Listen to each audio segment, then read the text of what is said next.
Mimi jina langu naitwa Jacobo Kiula Simbo, natoka Tabora mjini, mtaa wa Mpena. Kwa kweli Mheshimiwa Rais, tunakushukuru sana kwa uamuzi wako wa kuleta madaktari bingwa kusambaza sehemu mbalimbali. Hakika na wenzangu sote hapa tunakushukuru sana, asante. Mungu akubariki, akuongezee maisha marefu, na kwa kweli uwe na amani kwamba hata safari hii sisi hatutakuacha. Jina naitwa Ramadhani Ali Muhaya, natoka kata ya Ibili, wilaya ya Uyui, kijiji Kagera. Nashukuru kwa msaada wa Mheshimiwa Rais kutuletea madaktari bingwa. Nilikuwa sioni kabisa, lakini leo najitawala, naona kauhuru kuona vizuri, nimekapata tena.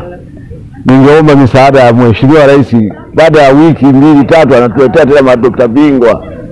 Wengi wana matatizo haya, tujaribu kuona tena vizuri jamani.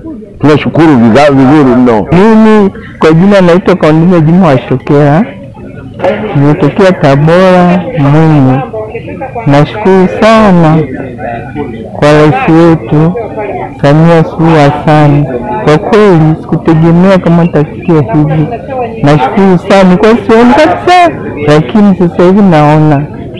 Tunashukuru sana kwa kutuletea mabingwa wa kutushughulikia. Kwa kweli asante sana Rais wetu. Shukuru Mheshimiwa Rais kuletea madaktari, maana tungoshindikatia tamaa na macho yetu, lakini kwa sasa tunaona. Nachomwombea aendelee kuimarika na afya yake zaidi, na tutampigia kura nyingi zaidi, asiwe na wasiwasi. Asante. Namshukuru sana mheshimiwa kwa kuona mbali. Yaani jinsi alivyoona ametusaidia wengi sana. Pia Faza anavyosema kwamba anaona sasa hivi ni kama mimi siamini. Na kweli alikuwa haoni, nilikuwa namshika mkono kila sehemu. Ila leo hii katolewa bandage. Ananiona nguo nilizovaa na kila ninachokifanya. Namshukuru sana Mheshimiwa Rais. Pia aendelee na moyo huo huo. Kila mwaka aona madaktari bingwa awalete hapa Tabora. Hamna kama hivyo walivyokuja hawa, tulikuja mara ya kwanza tukakuta wameondoka. Leo tumewabahatisha. Ndugu yangu, mimi namshukuru sana Mheshimiwa Rais. Hata angekuwepo hapa ningeenda kumpa mkono. Japo sina zawadi ya kumpongeza, ila nashukuru kwa hiki kubwa alichokifanya.